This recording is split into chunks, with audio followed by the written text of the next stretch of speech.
The first thing you're gonna notice when you're using a vintage lens, an old lens, is that you're gonna need to manually focus it.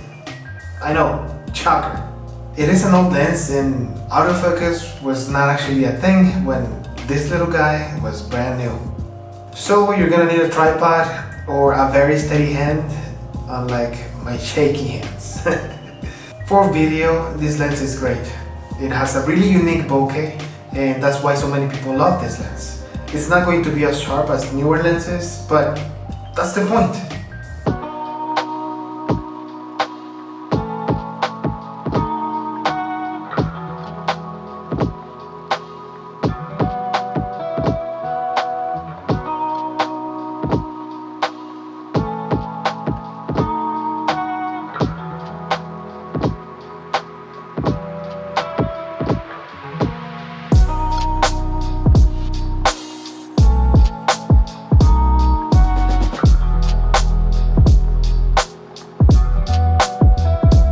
Now for photos, well, maybe it was just me, but since you have to focus manually, it's really hard to just focus on the eyes, and when you're taking portraits, focusing on the eyes is key.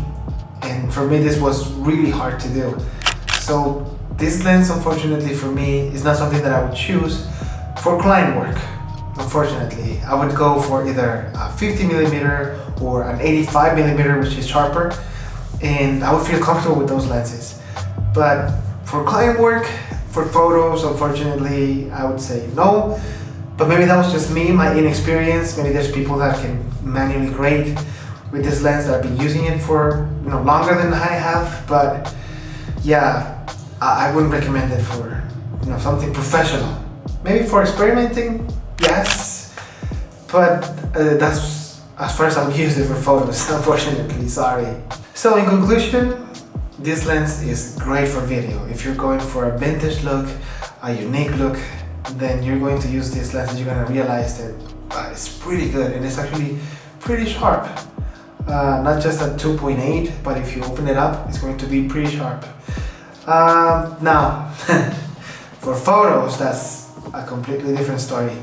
That's just my opinion or the experience that I had. But for photos, this is not the vintage lens that you want, or many, or if all vintage lenses. It's really hard to focus, like I said, on the eye. For a portrait photographer, it's really important to get the eyes right. So I wouldn't choose this lens for portraits. And that's it for this video. I hope you liked it. I hope you learned something new. If you did, please let me know in the comments, and please like the video, share it, subscribe to the channel.